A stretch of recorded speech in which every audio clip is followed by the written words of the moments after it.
Ganito nga pala ako magluto ng maha blanca.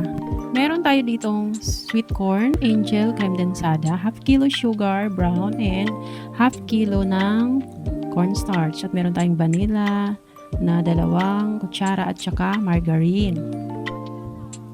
At syempre kakailanganin din natin ng cassava starch. Half cup lang ng cassava starch ang nilagay ko dyan sa cornstarch. Ewan ko lang, basta trip ko lang pag ako ang nagluluto ng maha. Tapos yan, lagyan mo na sa strainer, tapos lagyan mo ng 10 cups na gata. Yung paggagata ako dyan, hindi naman siya masyadong pure kasi 10 cups ang nilagay ko, kaya hindi na siya gaano matapang yung gata, ganun.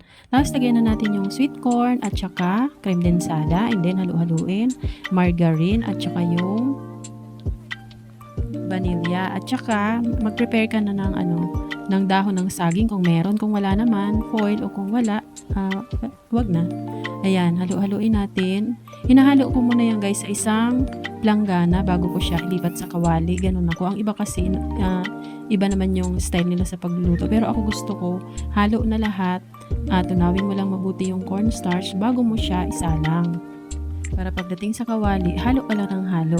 At yan guys, maganda yung gagamitin mong panghalo dyan ay wire whisk para mas mahalo siya ng mabuti. Tapos pagka malapot na, gamitan mo na siya ng sandok. Ayan, halo ka lang talaga ng halo dyan hanggang ganyan na yung maging consistency niya. Pwede mo na siyang ilipat sa lagayan. Ayan, mas masarap siya kapag lumamig na galing sa ref. Ayan, pwede mo siyang paninda. Ayan, i-share ko lang guys. Thank you for watching. See you on my next vlog.